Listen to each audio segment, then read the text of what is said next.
I stood under the spotlight at the engagement party, a glaring red wine stain slowly spreading across my expensive haute couture gown. The culprit, my fiancé Ethan's dear little sister, Chloe, was pitifully apologizing. "Sister Olivia, I'm sorry." My hand slipped. Before I could say a word, Ethan stepped in and pulled me behind him, speaking gently to Chloe. "It's okay, you didn't mean to." He then turned to me, his brows furrowed. "Olivia, forget it, it's just a dress, don't make a big deal out of it." My heart instantly turned cold. I stood under the spotlight at the engagement party, a glaring red wine stain slowly spreading across my expensive haute couture gown, like a malicious flower blooming on a pure white canvas. The culprit, my fiancé Ethan's dear little sister, Chloe, was pitifully apologizing. "Sister Olivia, I'm sorry." My hand slipped, her voice trembled, her eyes reddened, as if she had suffered a great injustice. The guests around whispered among themselves,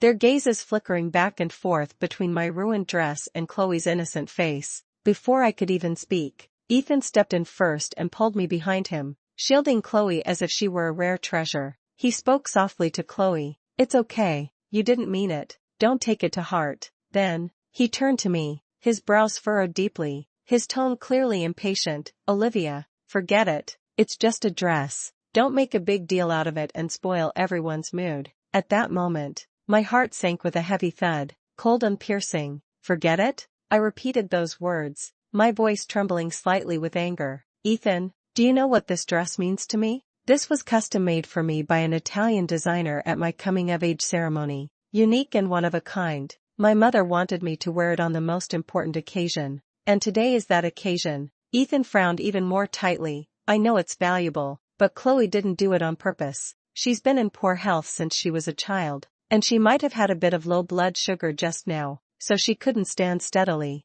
Can't you be a little understanding? It's like this again. It's always like this. As long as Chloe is involved, all reason, right and wrong, no longer matter. The only things that matter are whether she did it on purpose, whether she is unwell, and whether she has a pitiful background. And I am always the one expected to let it go, to be magnanimous, to understand." Looking at the man before me, the man I have loved for 5 years, supported for 5 years, I suddenly feel an overwhelming sense of unfamiliarity. The Ethan who draped a coat over me when I stayed up late working on plans. The Ethan who shielded me from drinks when rivals provoked me. The Ethan who clumsily learned to make soup when I was sick. All seem like ghosts from a past life. In its place was this man who, for another woman, indiscriminately blamed me. Consideration? My voice turned cold. I consider her, but who considers me? Ethan, get this straight. Today is our engagement party, not yours and hers. Chloe was on the verge of tears. "Sister Olivia, please don't blame brother Ethan.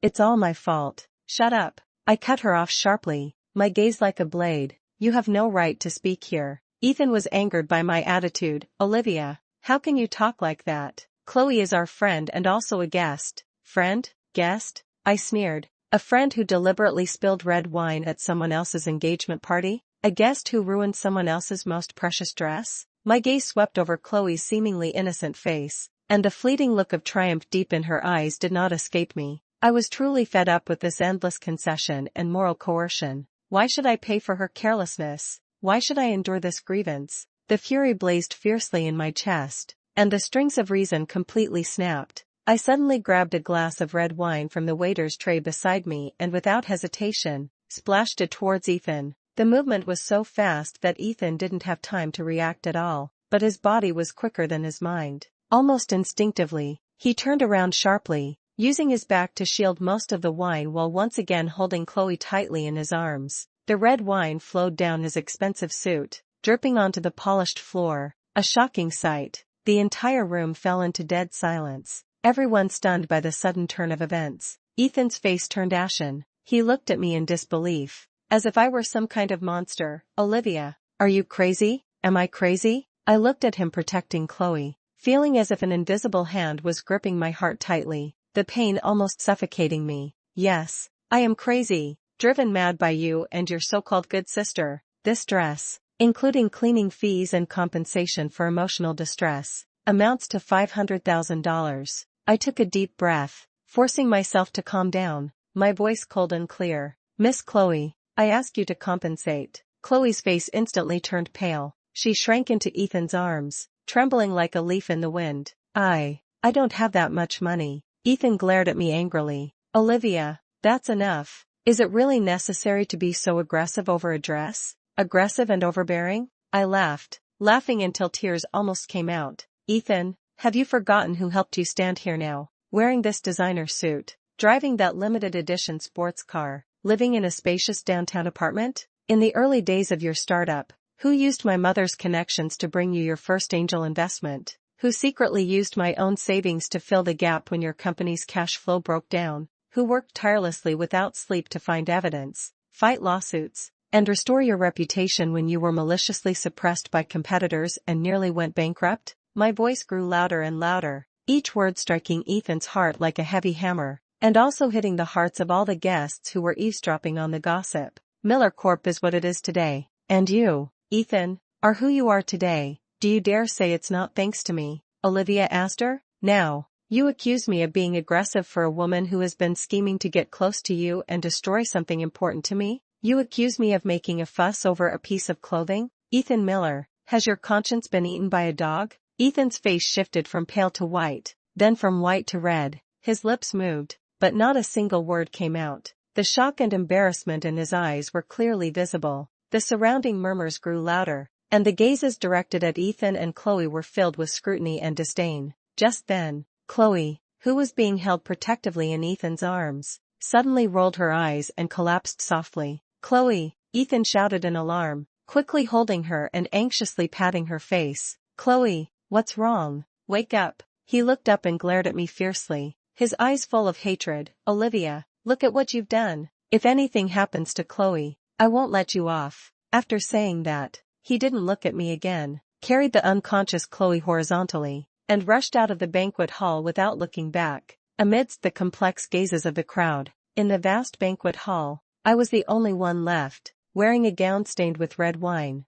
standing still like a clown abandoned by the whole world. Embarrassment, humiliation, anger, heartbreak, all these emotions intertwined, almost ready to consume me. I watched the direction Ethan disappeared in, my heart like it had a huge hole, with cold wind rushing in. Enough. 5 years of love, shattered in an instant, and in such a disgraceful way. Ethan's father, Mr. Miller, approached with an awkward expression, trying to smooth things over. Olivia, this is all a misunderstanding. Ethan was just caught up in the moment. Don't take it to heart. Once Chloe feels better, I'll have him apologize to you. No need. I interrupted him, my voice eerily calm. Mr. Miller, I think this engagement doesn't need to continue. Mr. Miller's face changed. Olivia, what do you mean by that? Literally. I straightened my back, despite the stains on my dress making me look disheveled. My gaze was unusually firm. I want to change fiancés.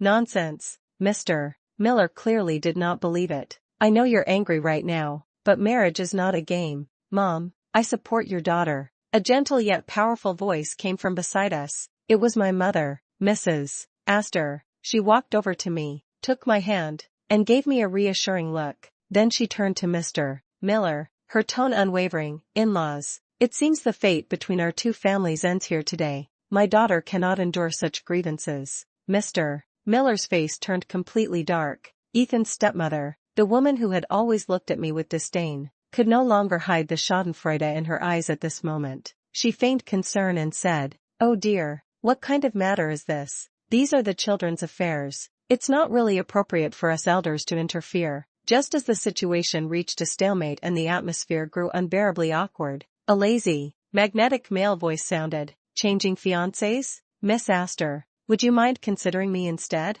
I turned toward the voice and saw a tall man dressed in a dark gray tailored suit, leaning casually against a nearby column. A playful smile curled at the corner of his mouth, and his deep eyes fixed on me intently. "Is it him, Julian Sterling? My childhood nemesis, and now the head of Sterling Enterprises, the acknowledged diamond bachelor. Our families have been close for generations, but he and I never got along since we were kids. We would always bicker whenever we met. How could he be here? Julian?" My mother obviously recognized him too. After her surprise, a knowing smile appeared on her face. "When did you come back, child?" Julian Sterling walked over slowly, his gaze never leaving me. carrying an inexplicable aggressiveness, just got off the plane, heard Olivia got engaged, came specially to congratulate, didn't expect to arrive just in time to take over. He said the words take over with a meaningful tone. The whole room was in an uproar. The eldest daughter of the Astor family announced on the spot that she was breaking off the engagement and wanted to change fiancés. And the heir of the Sterling family actually publicly expressed willingness to take over.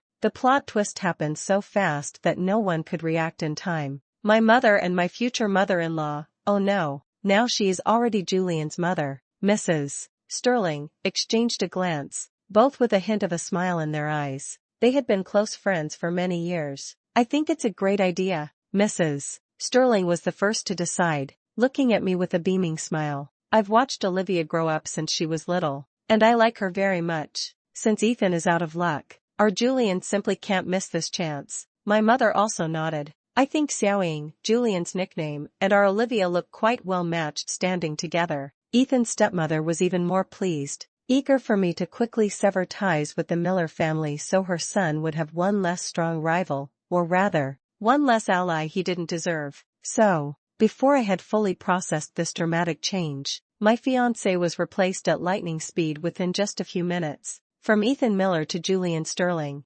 Ridiculous? It is indeed a bit. But looking at Ethan's father's ashen face and his stepmother's expression of watching a good show, the anger that Ethan and Chloe stirred up in me strangely eased quite a bit. At least, I did not become that abandoned and ridiculed failure. Julian walked up to me, took off his suit jacket, and gently draped it over me, covering the glaring wine stain. His fingertips brushed my arm unintentionally, bringing a faint cool sensation. Let's go, fiancé. He leaned in slightly, whispering in my ear, his warm breath brushing my earlobe with a hint of teasing. It's too noisy here. Let's go home. Go home? I was momentarily stunned. Yes, our home, he said matter-of-factly, then took my hand and, amidst the shocked, envious, or jealous gazes of the crowd, led me away from the banquet hall that had witnessed the end of my 5-year relationship. Back in my own apartment, Julian brusquely ordered me, go clear out all of Ethan Miller's things, pack them up, and throw them away. I looked at him with that domineering attitude, feeling a bit like laughing, but more so a weary resignation. Fine, a clean break. I found a few large suitcases and began silently packing up the clothes, toiletries, and books Ethan had left behind. With each item packed, it felt like peeling away a layer of the past. The sweetness and warmth we once shared now turned into painful shards. Julian, as if inspecting his territory, walked around my apartment and finally stopped at the master bedroom door, declaring, "This one's nice, good lighting, great view, it's mine from now on." Me, this person really is not polite at all. You sleep in the guest room, I said irritably. He raised an eyebrow. Unmarried couple, sleeping in separate rooms? We're only nominal. I reminded him of the absurdity of this engagement. He approached me, his tall figure looming over me, carrying an invisible pressure. Olivia, do you think I, Julian Sterling, would make a losing deal? If I'm going to play along with this charade, I have to earn some interest. His gaze was too deep, as if trying to see right through me. My heart skipped a beat, and I avoided his eyes. What do you want? It's simple. He curled his lips. Starting tonight, get used to your new identity, my fiancé. I hadn't had time to refute when the doorbell rang. Looking through the peephole, it was Ethan. He looked haggard, with faint dark circles under his eyes and messy hair, completely lacking his usual elite appearance. I didn't open the door. He was pounding hard on the door outside, his voice urgent. Olivia, open the door. I know you're in there. Open up. Olivia, how long are you going to keep this up? I know you're still angry, but you can't take revenge on me like this. Engaged to Julian Sterling? Are you crazy? That's just a temporary measure, something to show others. You need to break off the engagement with him immediately. We'll handle our own matters ourselves. He seemed convinced that I was just acting out of anger and was still using his self-righteous logic to guess my intentions. I spoke coldly through the door. Ethan Miller, there is no longer any relationship between us. Please leave immediately, or I will call security. The voice outside paused for a moment. Then came louder pounding on the door and an angry roar. Olivia, come out and explain yourself. You can't treat me like this. Julian came to my side, took my phone, and directly called the property security, briefly explaining the situation. Soon, The hallway was filled with the security guard's warnings and Ethan's resentful shouts, then gradually faded away, finally returning to silence. I leaned against the door panel and let out a long sigh. Julian looked at me, his eyes complicated. Regret it? I shook my head. I just feel it's not worth it. 5 years of youth and love, all wasted. In the following days, I thought life would temporarily return to calm, giving me time to lick my wounds and plan for the future. But I clearly underestimated Chloe's fighting spirit and Ethan's foolishness. Soon, a large number of video clips from the engagement party night began appearing on Instagram, Twitter, and TikTok. The carefully edited footage only showed me angrily throwing red wine at Ethan and the two of them hurriedly leaving with Chloe fainting in his arms. The accompanying captions were highly provocative. Spoiled rich girl throws a tantrum and drives away her fiancé at the engagement party. Poor Cinderella bullied. Fiancé stands up to defend her but gets splashed with wine instead. The comment section was even more chaotic and toxic. Who is this woman? Such a bad temper? Does having money make her special? Feeling sorry for that girl named Chloe. She clearly has been bullied badly. Ethan did the right thing. You can't marry such a vicious woman. I heard Olivia Astor has always been domineering, bullying others just because her family is wealthy. Boycott the Astor Group. With a person like that, how could the company be any good? Public opinion almost unanimously blamed me and sympathized with Chloe. I became the spoiled, malicious, and jealous rich girl in everyone's eyes, while Chloe was seen as the delicate, kind, and lovable innocent flower. Ethan even posted an ambiguous status. There are some misunderstandings that I hope can be resolved soon, but no matter what, hurting others is always wrong. I hope she can calm down. It seemed like a consolation, but in reality, it confirmed my misdeeds. I was so angry I almost threw my phone. Have you found out who sent it? I asked my assistant. Yes, it's a girl named Lucy. She's Chloe's friend and was also at the party that night. Very well. I drove straight to the underground parking lot of Miller Corp and blocked Chloe, who was about to leave work. Did you have your friend send the video? I got straight to the point. When Chloe saw me, she first took a step back in panic, then straightened up, probably thinking that since we were on company grounds, I wouldn't dare do anything to her. Sister Olivia, I don't know what you're talking about. Her eyes flickered. Don't know? I sneered. Do you want me to bring Lucy here to confront you face to face? Chloe's face paled. Just then, Ethan's car pulled up. Seeing us, he immediately got out, quickly walked to Chloe's side, shielding her behind him, and looked at me warily. Olivia, what are you trying to do again? Once again, that protector stance. I looked at him, feeling nothing but irony. Ethan, you'd better keep your good little sister in check and have her delete those videos and statements that twist the truth, or else, don't blame me for being ruthless. Chloe immediately grabbed Ethan's arm, saying aggrievedly, Brother Ethan, I didn't. I don't know what videos. Ethan frowned at me. Olivia, it's all in the past. Why do you have to keep holding on? Making it public like this, what good does it do you? Benefits? I was almost laughing angrily at his logic. Being smeared with dirt, being insulted by the entire internet, and I still have to swallow my anger? Ethan, has your brain been kicked by a donkey? Even if the video is somewhat taken out of context, you did pour the wine, didn't you? Ethan argued confidently. Chloe is already very upset. Can't you just let her go? Let her go? My anger flared up again.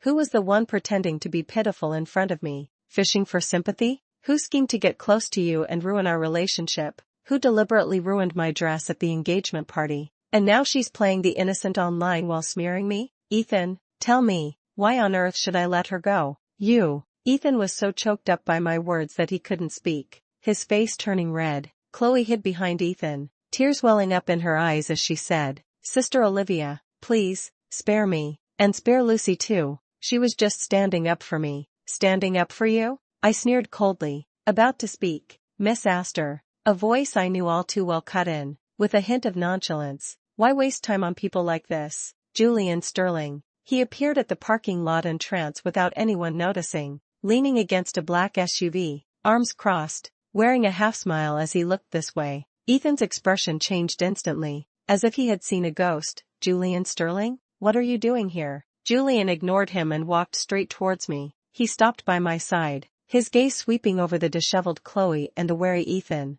his eyes growing cold. Ethan Miller, Julian spoke calmly, but with an undeniable pressure in his tone. Keep your people in check. Sneaking around behind someone's back is nothing to be proud of. Ethan was overwhelmed by his momentum, but quickly became angry and embarrassed. This is an internal matter of Miller Corp. What does it have to do with your Sterling Enterprises? It has to do with my fiancé, so it has to do with me, Julian said calmly, raising his hand to straighten my collar, his gesture so natural as if we were truly a loving engaged couple. Chloe saw Julian's affectionate gesture towards me, jealousy flashing in her eyes. She tugged at Ethan's sleeve and whispered, "Ethan, I'm feeling a bit dizzy." Ethan immediately became anxious. "Chloe, how are you? Is it low blood sugar again?" He glared at me. "Olivia, you're making Chloe faint with anger." I could hardly believe my ears. Fainting from anger? Is she still using that act of pretending to faint? Fainting from anger? I looked at Ethan's nervous expression and suddenly found it both pitiful and ridiculous. I glanced at Julian and deliberately softened my voice. "Julian,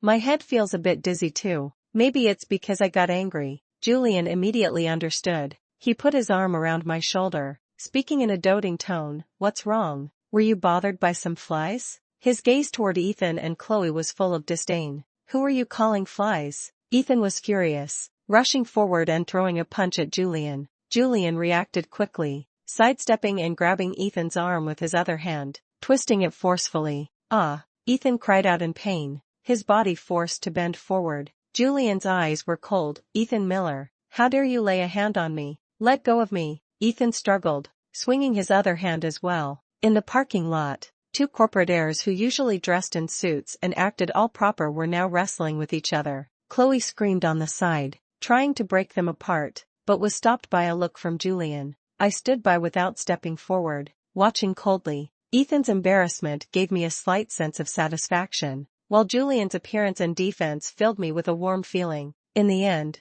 Julian easily subdued Ethan, pinning him to the ground, and said mockingly, "Ethan, have you been training on dogs all these years? You can't even beat me, so how are you going to protect your good little sister?" Ethan's face pressed against the cold ground, filled with humiliation and anger. Julian released him, stood up, and brushed off the non-existent dust on his clothes. He walked over to me, took my hand, and said, "Let's go, don't waste time here." I didn't hesitate and followed him out of the parking lot, leaving behind a disheveled Ethan and a crying Chloe. Sitting in Julian's car, I looked at his sharply defined profile, my heart filled with mixed emotions. "Thank you," I said softly. He started the car, eyes on the road ahead. "Think what?" When the fiancé is bullied, it's only right for the fiancé to stand up for her. His tone still carried a hint of teasing, but I knew this time he wasn't joking. In the days that followed, because of that incident in the parking lot, my relationship with Julian quickly deepened.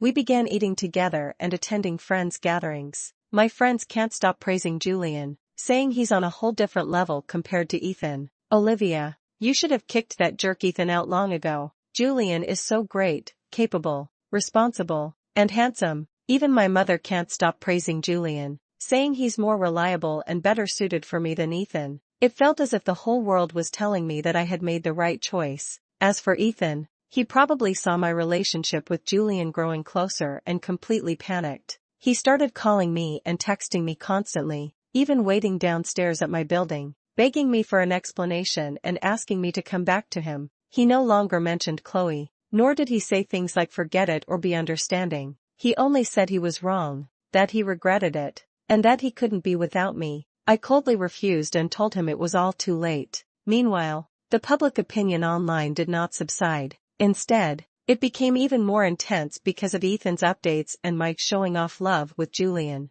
"Look, she just broke up with her ex-fiancé and immediately hooked up with the eldest son of the Sterling family. Such a scheming woman. One moment she says she's wronged, and the next she seamlessly moves on."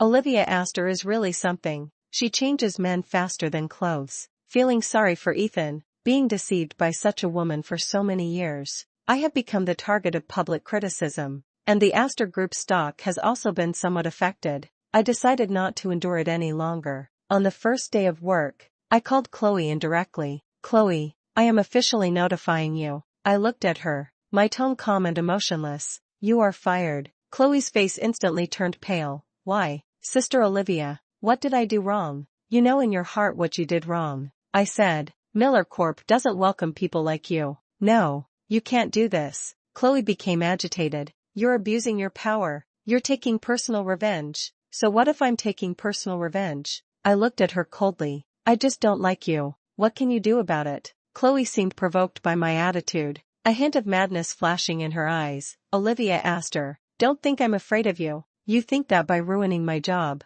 I'm finished? Just wait." After speaking, she turned and rushed out of my office. I thought she was just making empty threats, but I didn't expect her to actually take action. A few days later, a piece of edited audio appeared online. In the audio, it was Chloe's voice crying, broken and intermittent, sounding very pitiful. She didn't name anyone directly, but through the editing, she linked the banquet, the parking lot, and being fired, implying how she was bullied by a wealthy girl with the surname L, how her fiancé was taken away, and how she was dismissed. She also vaguely mentioned that this bullying started back in college, where that L-named woman used her family background to bully classmates at school. As soon as this audio was released, it immediately caused a huge uproar. An L-named rich girl? Could it be Olivia Astor? Damn, she was this vicious even in college? School bullying plus workplace bullying? This woman is a habitual offender. No wonder Ethan wanted to dump her. Who can put up with someone like that?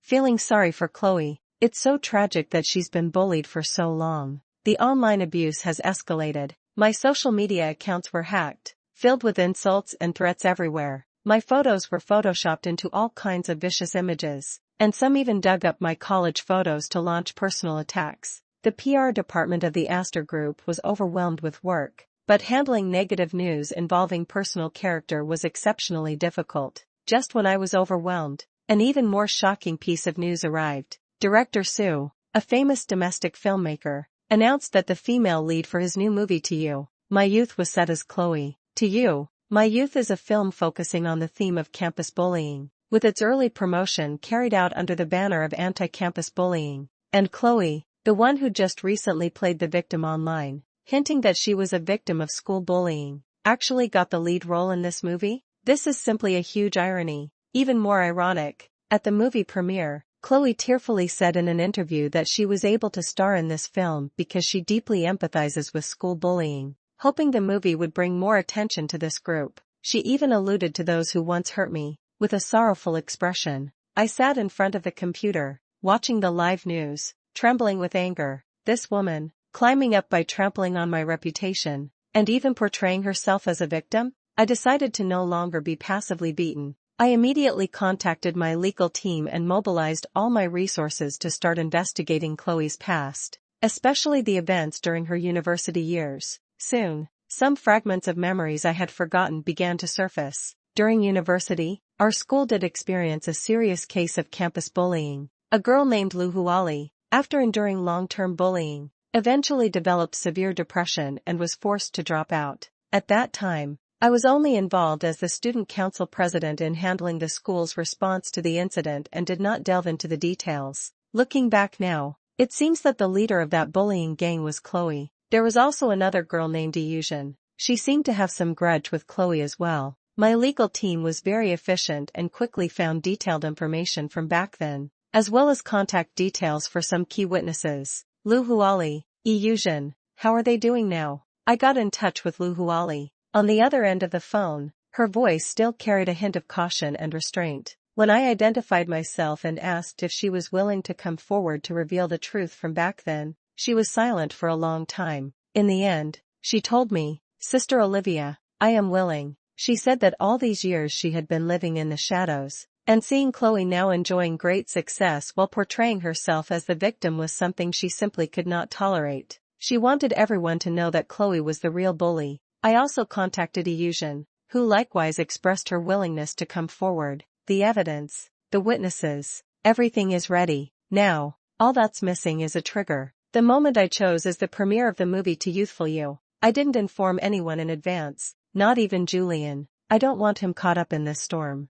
This is my own battle. At the press conference, the lights were dazzling, and reporters gathered in crowds. Chloe wore a white long dress, standing at the center of the stage, receiving flowers and applause, looking like a pure angel. She was passionately recounting her journey of fighting against school bullying, and sobs of emotion occasionally echoed from the audience. My heart felt like it was burning. I took a deep breath. straightened my clothes, and then, I stepped onto the stage. My appearance stunned everyone present. Chloe's smile froze on her face, her eyes filled with terror and disbelief. Ethan, he was actually sitting in the audience too, and when he saw me, his face instantly turned pale. I walked over to Chloe, facing the reporters and audience below the stage, a faint sneer on my face. Director Sue, friends from the media, and audience members. My voice spread clearly and powerfully through the microphone. Today, I want to expose a lie here. I looked at Chloe. Chloe, you just said you deeply empathize with school bullying?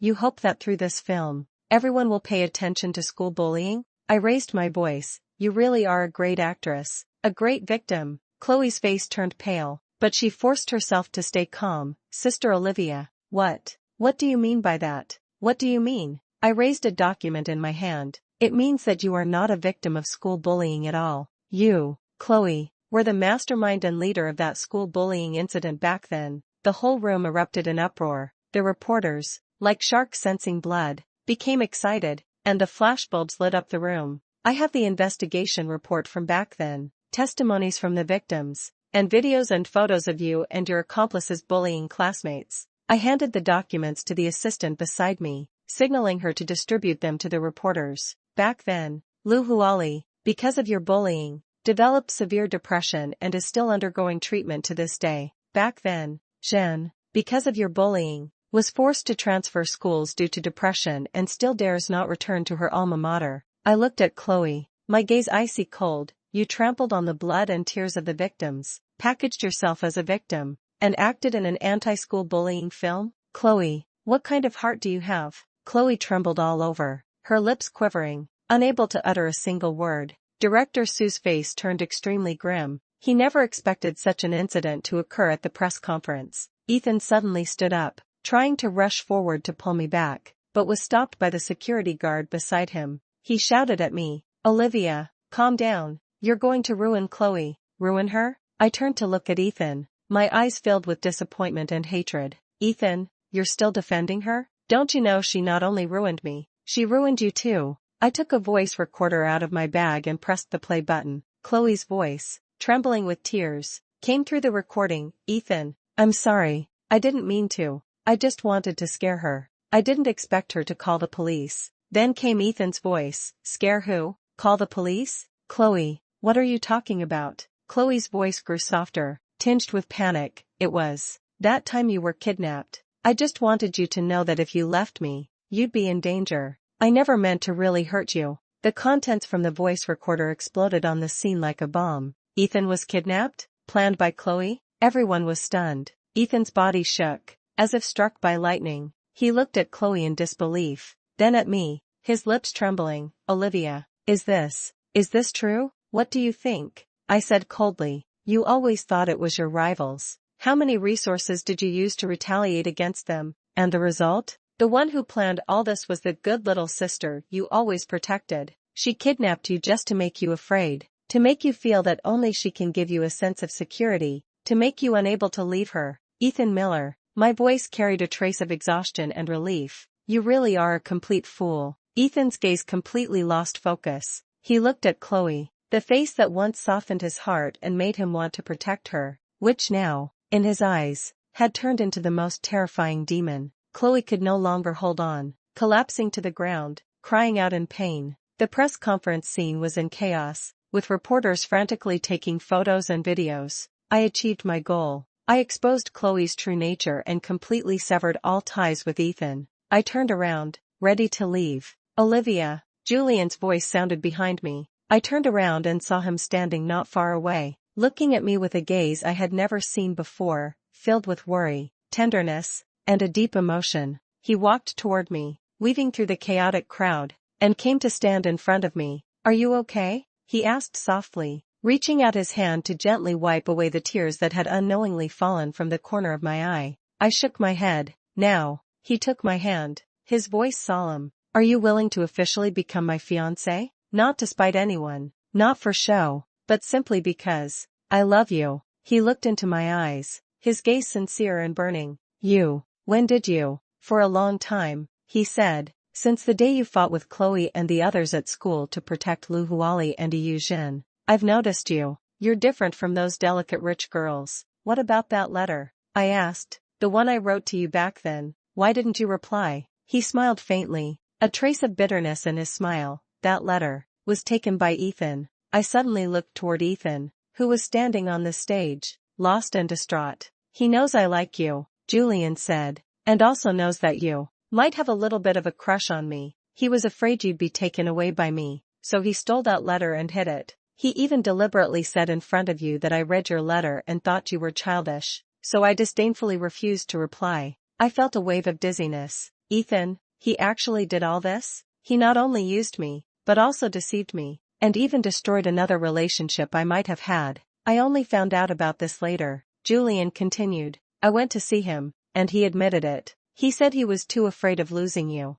but that is no excuse for him to hurt you. Julian squeezed my hand. Olivia, I have been waiting for you to truly see his true colors, waiting for you to completely let go of the past. Now, are you willing to give me a chance? A fair and honest chance that belongs only to the two of us. He took a small velvet box out of his pocket and opened it. A dazzling diamond ring sparkled brilliantly under the light. I looked at the ring, then at Julian's expectant eyes, and then at the chaotic scene of the press conference behind us, as well as the vacant gaze of Ethan and Chloe collapsed on the ground. Everything from the past faded away like the tide. I can finally say goodbye to that terrible past and step into a brand new future. I do, I said, my voice firm. Julian's eyes lit up as he carefully took out the ring and slipped it onto my ring finger. The size was just perfect. He lowered his head and gently kissed the back of my hand. Thank you, Olivia. Our engagement was soon made public in the media.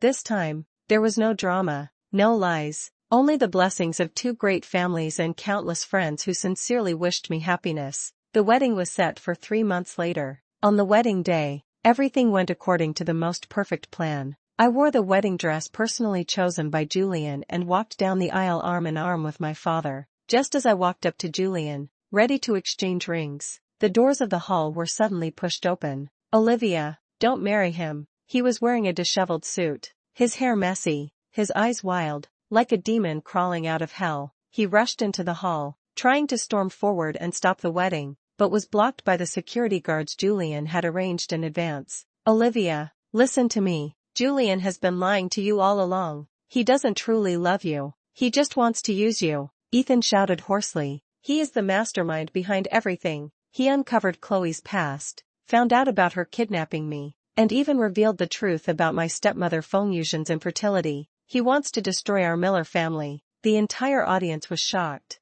My heart skipped a beat. I looked at Julian. There was no panic on his face, only calmness as he stared at Ethan, a hint of pity in his eyes. Ethan, Julian spoke, his voice clear throughout the hall. Don't you understand by now? You didn't lose to me. You lost to your own foolishness and selfishness. You used Olivia's feelings for you to make her sacrifice everything. You hurt the one who loves you most for a deceitful woman. You think you're clever, but in reality, you are blinded by desire. As for what you mentioned, Julian paused, a faint smile curling at the corner of his mouth. Yes, those are all things I did. I did investigate Chloe's matter. It wasn't to exploit, but to protect Olivia. I cannot tolerate anyone hurting her. Regarding your stepmother, I only revealed the truth I knew to your father. After all, he has the right to know the truth as well. As for the Miller family, it fell apart not because of me, but because of you. Ethan heard Julian admit it with his own mouth, and he completely broke down.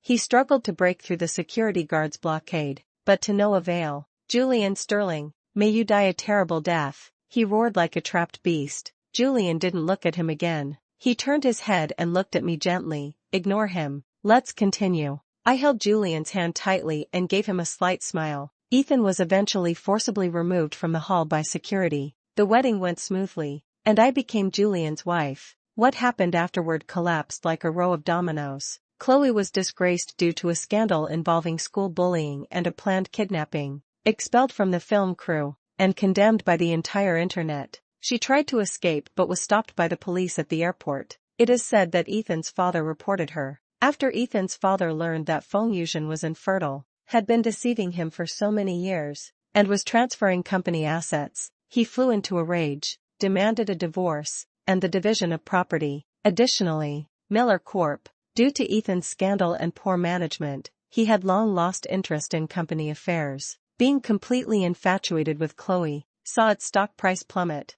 accumulated heavy debts, and eventually went bankrupt. Ethan ended up with nothing and was said to be drinking heavily every day, going mad. As for Chloe, after the Miller family went bankrupt, she actually hooked up with Ethan's father, trying to get a sum of money from him, but Mr. Miller was already heartbroken by her and showed her no kindness. She eventually disappeared without a trace, and I, together with Julian, lived a peaceful and happy life. Julian truly, as he said, has been silently protecting me. He did not take advantage of me, but gave me enough respect and love. I still manage my business, and with Julian's support, the Astor Group is growing better and better. I am no longer the Olivia Astor who needed a man to protect her and had to compromise. I am independent, strong, and Olivia Sterling with self-worth. As for Ethan Miller, Ethan's perspective, I lost completely and utterly, sitting in the shabby rented room, looking out at the gray, overcast sky. I lit a cigarette, and in the swirling smoke, Olivia's face seemed to appear before my eyes. Do I regret it? Yes, I do. I regret it so deeply it feels like my insides have turned green. I shouldn't have stolen that letter. I shouldn't have let her let it go again and again when Chloe was bullying her. I shouldn't have hurt the woman who loved me wholeheartedly for the sake of a hypocritical woman. I thought I was clever and could control everything. I used Olivia's family background and abilities to help my career. I enjoyed Chloe's tenderness and dependence to satisfy my vanity. I thought Olivia would never leave me, that she loved me enough to endlessly tolerate my mistakes. I was wrong, dead wrong. When she threw that glass of red wine at me during the engagement party, I should have known she had reached her breaking point. When she publicly announced that she was changing her fiancé and took Julian's hand to leave, I should have understood that I had completely lost her. I thought she was just acting out of spite, thinking she would come back soon. I even foolishly went to the movie premiere, trying to stop her. Not only did she expose Chloe's true nature, but she also tore apart all my pride and self-respect with her own hands. She told me, in front of everyone, how foolish I was. Then, she chose Julian, the man I had always seen as a rival, but never truly understood. It turned out, he had always been there. He saw my shortcomings, saw my hypocrisy, saw my failures. He didn't take advantage of the situation. He simply took away the treasure I had discarded. He uncovered Chloe's lies and revealed the harm she caused me. He even uncovered my stepmother's secret, allowing my father to see the truth. He didn't directly lay a hand on me. He just quietly and calmly destroyed everything I had built with my own hands. Bit by bit, he made me watch what I lost because of my own choices. I lost my career. I lost my family. I lost the only person who truly loved me. Now, I have nothing. On my phone screen was the news of Olivia and Julian's wedding. In the photo, she smiled brightly, her gaze resolute, radiating a dazzling light. She was more beautiful, more confident, and happier than before, and I could only hide in the shadows, like a pitiful creature, watching her embrace the future that belonged to her. I once had her. I once had the best woman in the world. It was me who pushed her away with my own hands. It was me who destroyed everything I had with my own hands. Is it retribution? Maybe so. It's just that this retribution comes so completely, so despairingly. I stubbed out the cigarette, the choking smoke stinging my eyes. Tears silently slipped down, but I know, no matter how many tears are shed, no matter how much regret there is, it is already too late. Olivia Astor, she will never belong to me again, and I deserve to endure all of this.